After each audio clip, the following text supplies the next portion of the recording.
किसान सम्मान निधि योजना की 19वीं किस्त हुई जारी। पलवार विधि से करें सब्जियों की खेती, खरपतवार नियंत्रण करना होगा आसान। खेतों में संतुलित मात्रा में पानी एवं खाद पहुंचाने के लिए ड्रिप इरिगेशन कंट्रोल सिस्टम का करे इस्तेमाल किसान। नमस्कार, खबरें खेती में आपका स्वागत है। मैं हूं रूपम। अब खबर विस्तार से। भारत सरकार द्वारा किसानों को आर्थिक सशक्तिकरण के उद्देश्य से चलाई जा रही प्रधानमंत्री किसान सम्मान निधि योजना के तहत पिछले दिनों बिहार के भागलपुर में प्रधानमंत्री नरेंद्र मोदी द्वारा किसान सम्मान निधि योजना की 19वीं किस्त जारी की गई। यह योजना किसानों को प्रत्यक्ष वित्तीय सहायता प्रदान कर उनकी आर्थिक स्थिरता को मजबूत करने का काम कर रही है। प्रधानमंत्री द्वारा किसान सम्मान निधि योजना की 19वीं किस्त का वितरण एक भव्य समारोह में किया गया, जिसमें देश भर के किसान डिजिटल माध्यम से जुड़े।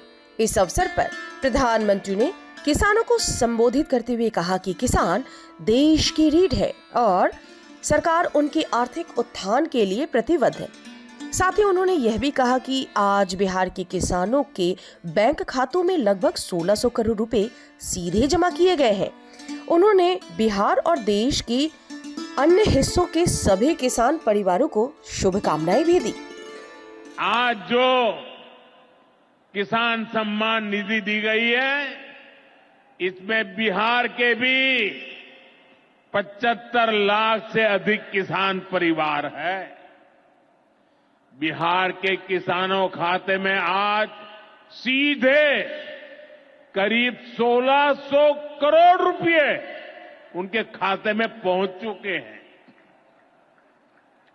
मैं बिहार और देश के सभी किसान परिवारों को बहुत बहुत शुभकामनाएं देता हूं, बधाई देता हूं।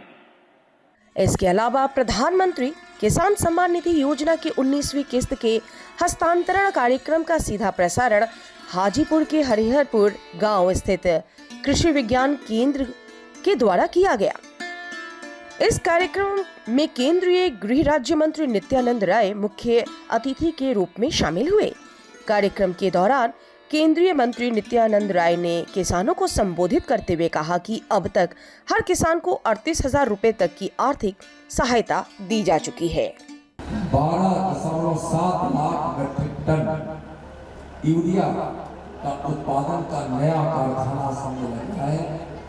आपको मैं बता दूं कि लाखों करोड़ रुपए भारत सरकार को सिर्फ यूरिया की सब्सिडी पर देना पड़ रहा है। जितने मूल्य पर यूरिया भारत सरकार खरीदती है, आयात करती है और आपको सस्ता दे, इसके लिए कई लाख करोड़, लाख में पूरा आंकड़ा हम आपको बता रहे हैं, लाख करोड़ में है। सरकार की इस पहल से भारत के अन्नदाताओं को आर्थिक मजबूती मिल रही है, जिससे वे उन्नत कृषि की दिशा में आगे बढ़ सके। कृषि में जल संरक्षण, खरपतवार नियंत्रण और उत्पादन बढ़ाने के लिए आधुनिक तकनीकों का उपयोग किया जा रहा है। इन्हीं में से एक है पलवार या मल्चिंग विधि। यह विधि विशेष रूप से टमाटर, शिमला मिर्च, बैगन, खीरा, तरबूज आदि सब्जियों की खेती के लिए काफी उपयोगी साबित हो रही है। पलवार यानी मल्चिंग तकनीक में मिट्टी की सतह को पुआल से ढक दिया जाता है। इससे मिट्टी में नमी बनी रहती है और सिंचाई की जरूरत काफी कम पड़ती है। इतना ही नहीं, पलवार से खरपतवार उग नहीं पाते हैं, जिससे श्रम और लागत दोनों की बचत होती है किसानों को। जलवायु परिवर्तन और बढ़ती जल संकट की चुनौतियों के बीच खेती में पानी का कुशल उपयोग वर्तमान समय की मांग बन चुकी है। ऐसे में ड्रिप इरिगेशन कंट्रोल सिस्टम एक क्रांतिकारी तकनीक के रूप में उभरकर सामने आया है। यह प्रणाली न केवल जल की अपव्यय को रोकती है, बल्कि फसलों की उत्पादकता को बढ़ाने में भी काफी मदद करती है। आधुनिक कृषि को स्मार्ट और टिकाऊ बनाने के लिए ड्रिप इरिगेशन कंट्रोल सिस्टम प्रणाली किसानों के लिए वरदान साबित हो रही है।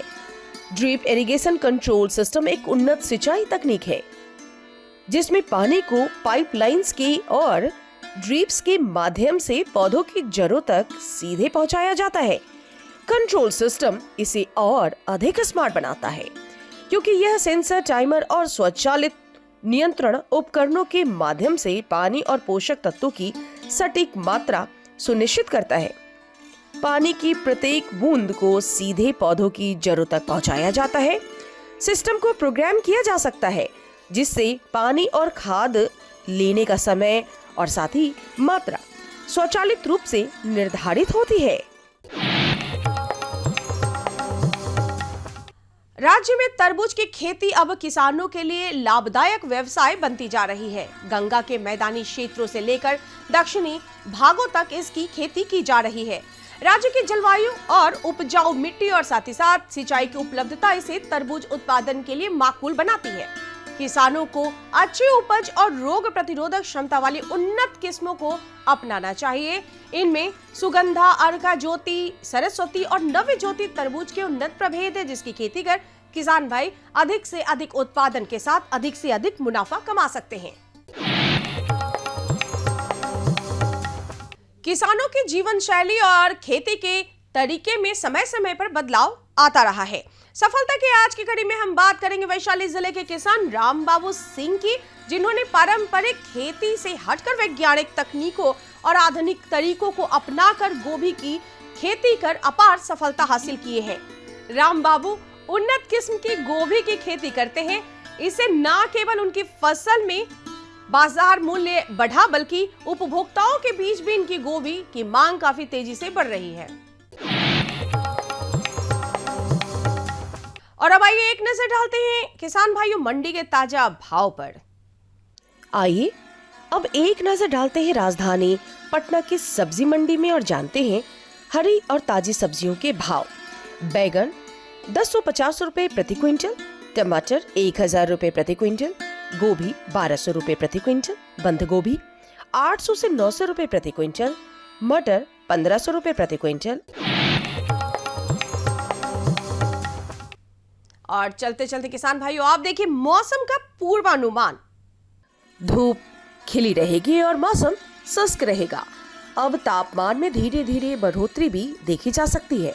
मौसम विज्ञान केंद्र से प्राप्त जानकारी के अनुसार राजधानी पटना सहित प्रदेश का अधिकतम तापमान 36 डिग्री सेल्सियस और न्यूनतम तापमान 18 डिग्री सेल्सियस के आसपास बने रहने की संभावना बताई गई है। वहीं 19 से 20 किलोमीटर प्रति घंटे की रफ्तार से हवाएं भी चलेंगी। आम के उत्पादकों को पेड़ के चारों ओर सिंचाई करने की सलाह दी जाती है। वर्तमान समय में आम के अधिकांश पेड़ फूल अवस्था में होंगे। फल मक्खियों के हमले के कारण फूल गिरना रोकने के लिए मालाथियान 25 EC 2 लीटर प्रति 1000 लीटर पानी में घोल मिलाकर छिड़काव करना किसान भाई बिल्कुल ना भूले। तो किसान भाइयों अभी आप देख रहे थे खबरें खेती की, जिसके माध्यम से आपने कृषि जगत में हो रही तमाम नई जानकारियां हासिल की। साथ ही साथ सफलता की नई कहानी, मंडी भाव और मौसम के विषय में भी जाना। नमस्कार, मैं किश्वर जबी स्वागत करती हूं आप सभी का आपके अपने कार्यक्रम कृषि दर्शन में। किसान भाइयों, कार्यक्रम में जानकारियों का सिलसिला आगे भी यूं ही जारी रहेगा, लेकिन इस छोटे से ब्रेक के बाद। विटामिन मिक्सचर बहुत ज़रूरत होता है, नहीं तो क्या होगा कि मुर्गियां बहुत सारी बीमारी से ग्रसित हो जाती है। कई बार देखेंगे कि मुंह ऊपर करने लग जाती है, कई बार उसके पंख नहीं उड़ पाते हैं, कई बार पैर लंगड़ाने लग जाती है। तो ये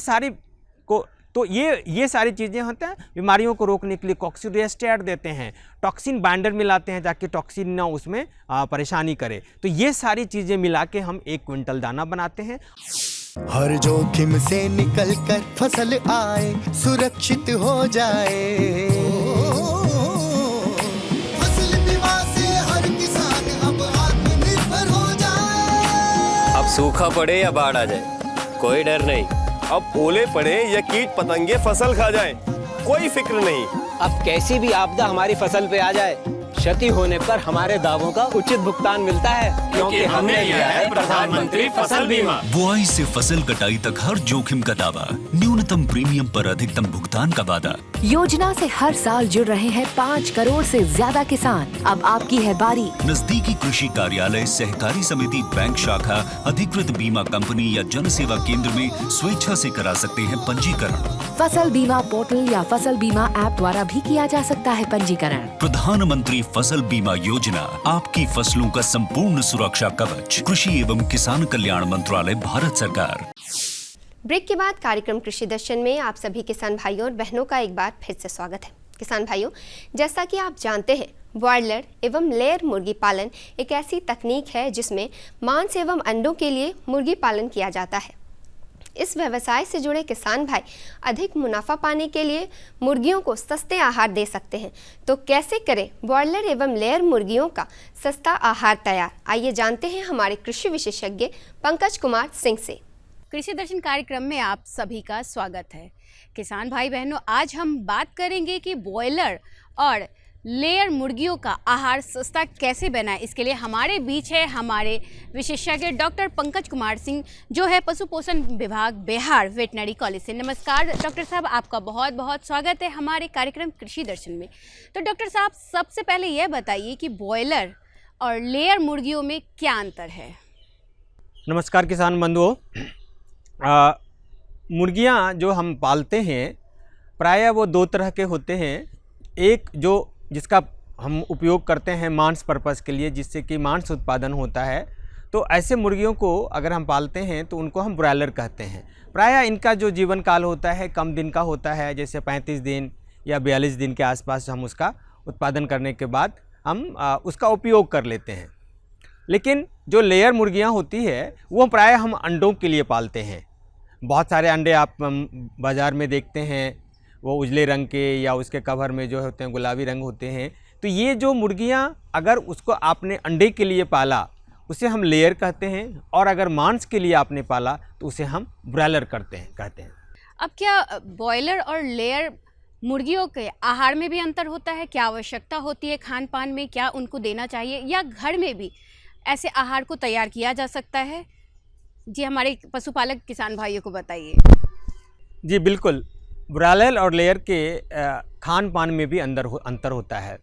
होता क्या है कि ब्रॉयलर को हमें बहुत कम समय में ज़्यादा से ज़्यादा वज़न प्राप्त करना होता है, तो इसलिए उसके आहार में जो पोषक तत्व की मात्रा होती है वो थोड़ी ज़्यादा होती है, क्योंकि उससे कम समय में ही ज़्यादा से ज़्यादा वज़न प्राप्त करना होता है। जबकि लेयर जो होता है, जिसको अंडा देने वाले मुर्गी बोलते हैं, प्रायः 20 सप्ताह से पहले या 18 सप्ताह से पहले वो अंडा नहीं देती है। तो उसके बाद उनका जो अंडा उत्पादन होता है तो उसमें अगर कहें तो बनिस्पत ब्रॉयलर के उसमें कम मात्रा में जो पोषक तत्व होते हैं, तो दोनों में बहुत का फ़र्क होता है। उदाहरण के तौर पर अगर मैं बताऊं कि ब्रॉयलर के दाना में प्रोटीन की मात्रा अगर 22% है तो लेयर के दाना में प्रोटीन की मात्रा जो है वो 18% मात्र होती है। उसी तरह अगर हम कैल्शियम के बारे में बात करें तो कैल्शियम, चूँकि आप जानते हैं कि जो अंडे का कवच होता है जिसको सेल कहते हैं, उसमें कैल्शियम की मात्रा बहुत होती है। तो इसीलिए जो अंडे देने वाली मुर्गी होती है उनके दाना में कम से कम 3% कैल्शियम होना चाहिए, जबकि ब्रॉयलर के दाना में मैक्सिमम 1 से 1.25% तक हम कैल्शियम की मात्रा रखते हैं। तो इस तरह बहुत सारे अंतर होते हैं कि ब्रॉयलर के दाना में और लेयर के दाना में। इसीलिए किसान बंधुओं जो मुर्गी पालक हैं उनको पता भी है कि ऐसा नहीं है कि ब्रॉयलर का दाना लेयर को दे दें और लेयर का दाना ब्रॉयलर को दें। जो लेयर मुर्गियां हैं वो अंडे देती हैं, इसीलिए कैल्शियम की मात्रा उन्हें भरपूर देनी चाहिए, और ब्रॉयलर जो कि 30 से 35 दिन में तैयार हो जाती है तो उसे प्रोटीन की मात्रा ज़्यादा देनी चाहिए। ठीक है, तो हमारा जो अगला सवाल है कि घर में जो है सस्ते में हम कैसे दाना बनाएं, कैसे आहार दें, खासकर ब्रॉयलर और घरेलू मुर्गियों को भी, यानी लेयर मुर्गियों को, और मात्रा कितनी होनी चाहिए और पानी कितनी देनी चाहिए, या उसी जो आहार है उसी में पानी की मात्रा कितनी होती है या पानी अलग से देनी चाहिए? इसके बारे में विस्तार से बताइए। जी बिल्कुल। अब ब्रॉयलर के दाना के बारे में बात करें, जैसे आपने भी बताया कि प्रोटीन की मात्रा ज़्यादा होती है, उसमें फैट भी ज़्यादा देना होता है, और जो मिनरल विटामिन होते हैं वो भी ज़्यादा देना होता है। और प्रायः जो हमारे किसान बंधु पालते हैं तो ब्रायलर जो 35 दिन का होता है उसको 3 भाग में हम लोग उसके आहार को बांट देते हैं। एक को प्री स्टार्टर कहते हैं जो कि पहले से दूसरे सप्ताह तक देते हैं। उसके बाद होता है स्टार्टर जो कि उसके बाद होता है, और अंतिम वाला जो सप्ताह होता है उसको हम फिनिशर कहते हैं। तो प्री स्टार्टर, स्टार्टर और फिनिशर, इस तीनों में जो फ़र्क है वो ये कि शुरुआत के दिनों में जैसे किसी भी बच्चे को प्रोटीन की मात्रा ज़्यादा लगती है तो प्री स्टार्टर में सबसे ज़्यादा प्रोटीन लगता है, करीब 23% के आसपास प्रोटीन होता है।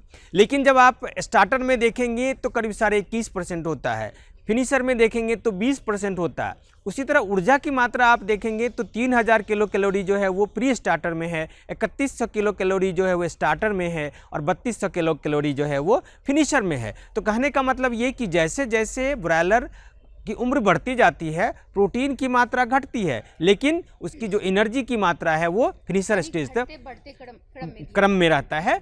और उसके साथ साथ उसमें बहुत सारे पोषक तत्व होते हैं, जैसे कि मैंने कहा कि वसा की ज़रूरत होती है, फैट मिलाना होता है, फाइबर भी थोड़ा चाहिए होगा, कैल्शियम भी चाहिए होता है, फॉस्फोरस भी चाहिए, ट्रेस मिनरल भी चाहिए, विटामिन भी चाहिए होता है। और एक बीमारी होती है ब्रायलर में, एक बीमारी होती है जिसको कॉक्सीडिया कहते हैं कि वो एक प्रोटोजोन बीमारी है जिसको रोकने के लिए भी हम क्या करते हैं कि उसमें अलग से ऊपर से दवाई मिलाते हैं ताकि मुर्गी जो है हमारी कॉक्सीडिया नामक रोग से ग्रसित ना हो। फिर ग्रोथ प्रमोटर मिलाते हैं, कई बार आपने सुना होगा कि उसमें हम लिप 52 भी मिलाते हैं ताकि उनका लीवर मजबूत रहे, और जब लीवर मजबूत होगा तो अपने खाना को बहुत जल्दी पचाएगी, और जल्दी पचाएगी तो क्या होगा कि उसके आहार में जो पोषक तत्व है उसका उपयोग भरपूर होगा और जल्दी से जल्दी उनका ग्रोथ होगा। तो ये तो बात हो गई कि ब्रायलर की। अगर आप जानना चाहेंगे कि इसमें होता क्या है तो प्रायः जो हम मुर्गियों के आहार होते हैं वो या तो बाज़ार से खरीद के लाते हैं, बहुत सारी कंपनियों के मिलते हैं, जो भी आपको पसंद आए, जिसकी गुणवत्ता पे आपको भरोसा है उस पे लीजिए। लेकिन अगर मैं बताऊं कि अगर आप अपने घर में बनाना चाहते हैं, यही तो सवाल है कि घर में कैसे बनाया जाए, सस्ते घर में कैसे बनाया जाए, तो ये एक चीज़ और यहीं पे बता दूं कि ऐसा ना करें कि जो हमारे पास गाय भैंस की जो दाना है वो अपने मुर्गियों को दे, क्योंकि दोनों में बहुत का अंतर होता है। तो करना क्या होता है हमें कि मोटे मोटे तौर पे बताएं कि ऊर्जा की मात्रा को पूरी करने के लिए करीब 50 से 60% हम उसमें मक्का देते हैं, मक्के का दर्रा जिसको आप कहते हैं। जितना अच्छा मक्का आपके पास होगा उतनी अच्छा गुणवत्ता वाली आहार आपकी बनेगी। तो 50 से 60% के आसपास उसमें हम मक्का का दर्रा देते हैं। उसके बाद प्रोटीन सोर्स के नाम पे उसमें करीब हम 30% के आसपास, 25 से 30% के आसपास सोयाबीन की खल्ली देते हैं। वो वही सोयाबीन की खल्ली है जिससे कि सोया के दाना से तेल निकाल लेते हैं, तो जो बच जाता है उसे ही हम सोयाबीन मील कहते हैं। उसके अलावा हम चाहें तो थोड़ी बहुत मात्रा में सरसों की खल्ली दे सकते हैं। उसके बाद उसमें हम राइस पॉलिश, जिसको आप गुंडा या कुंडा कहते हैं, वो भी 2-3% देते हैं। उसके बाद उसमें हम तेल देते हैं, करीब 1 क्विंटल में 1 से 1.5 किलो हमें राइस ब्रान ऑयल या सोयाबीन ऑयल देना होता है।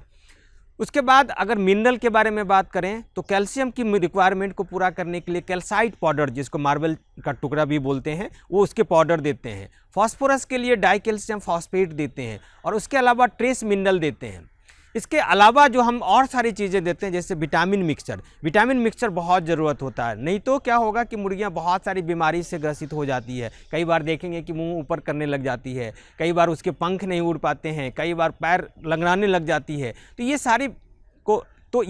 सारी चीज़ें होती हैं। बीमारियों को रोकने के लिए कॉक्सीडियोस्टेट देते हैं, टॉक्सिन बाइंडर मिलाते हैं ताकि टॉक्सिन ना उसमें परेशानी करे। तो ये सारी चीज़ें मिला के हम 1 क्विंटल दाना बनाते हैं, और उम्र के हिसाब से उसको हम धीरे धीरे, शुरुआत में तो पहला दिन में तो 2 से 3 ग्राम 5 ग्राम खाती है, और जैसे जैसे उम्र बढ़ते जाती है तो प्रायः 35 दिन तक आते आते 200 ग्राम तक वो दाना खाने लग जाती है। जैसे बॉयलर मुर्गियों का और लेयर का तो खैर हम लोग अंडा यूज़ करते हैं, तो हमारे ऊपर इसका कितना प्रतिकूल प्रभाव पड़ता है, और क्या ज़रूरी है कि अगर हम बाहर का आहार मुर्गियों को दे रहे हैं तो वो ज़्यादा अच्छा है या फिर घर का?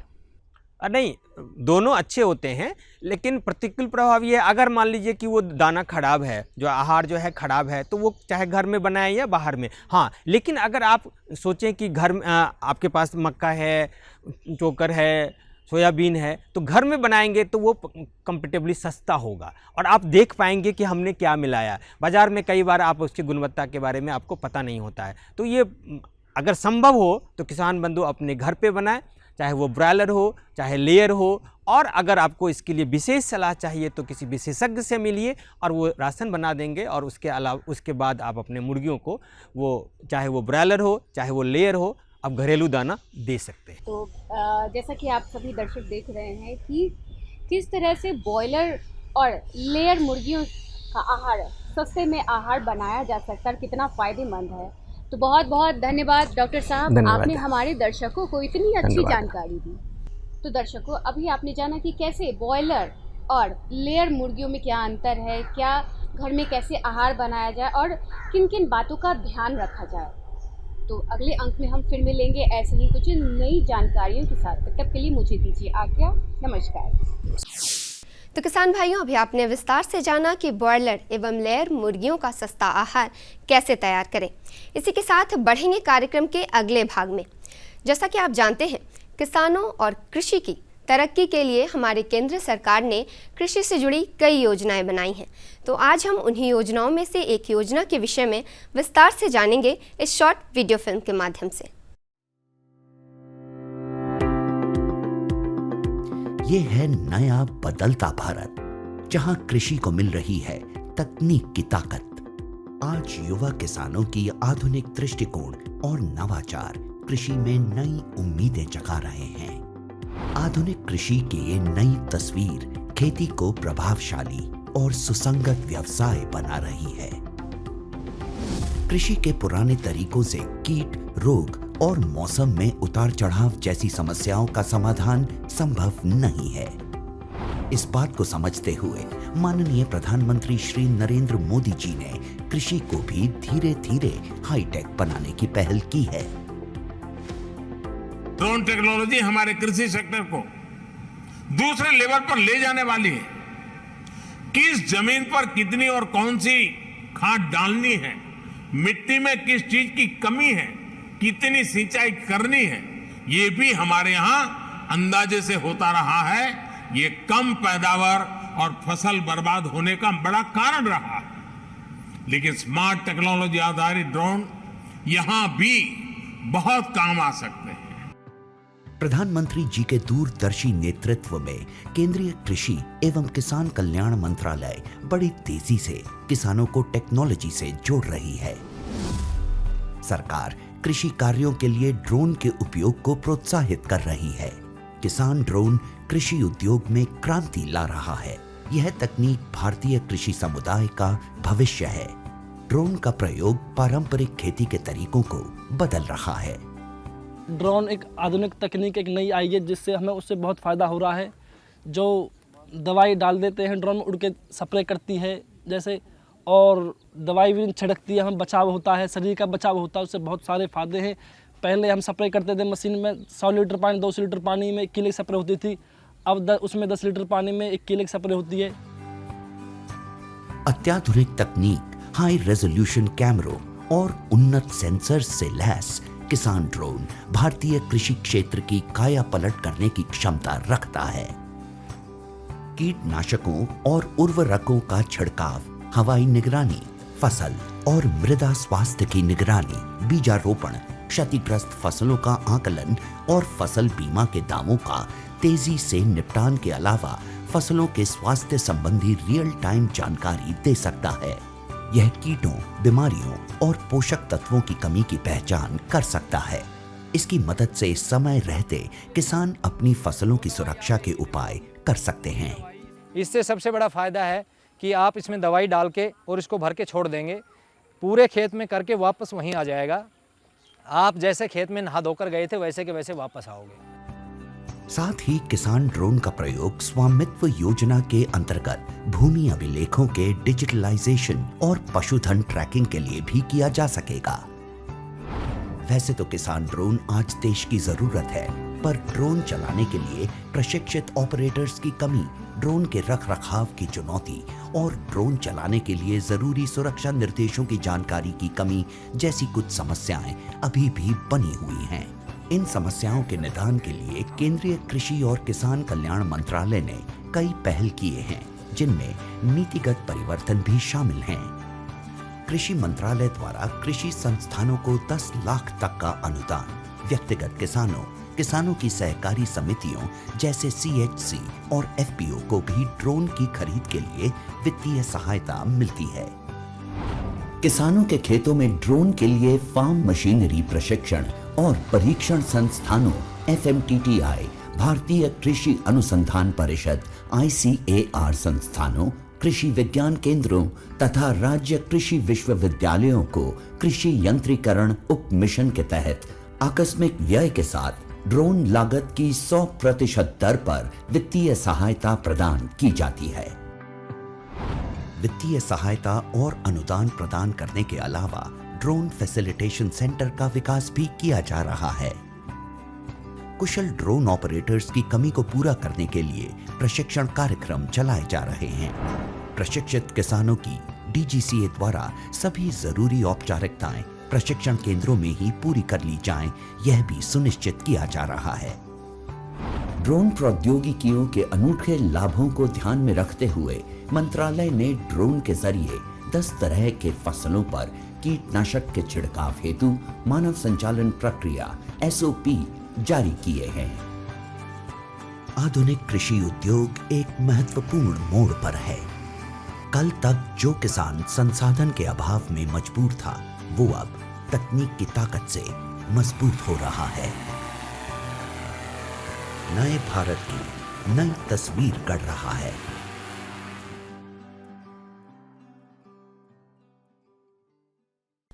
किसान भाइयों, आज के कार्यक्रम में हमने आपको खेती बाड़ी से जुड़ी विभिन्न और विस्तृत जानकारियां दी। उम्मीद है ये जानकारियां आपके लिए बेहद ही लाभकारी रही होंगी। तो आज के लिए बस इतना ही, लेकिन इस वादे के साथ आपसे लेंगे विदा कि कार्यक्रम के अगले भाग में खेती बाड़ी से जुड़ी ऐसी ही और कुछ नवीन जानकारियों के साथ हम फिर से हाजिर होंगे। तब तक के लिए मुझे और हमारी कृषि दर्शन की पूरी टीम को दीजिए इजाज़त। नमस्कार। हमारा पता है कृषि दर्शन, कमरा नंबर 203, द्वारा केंद्र निदेशक, दूरदर्शन केंद्र पटना, फ्रेजर रोड, पटना।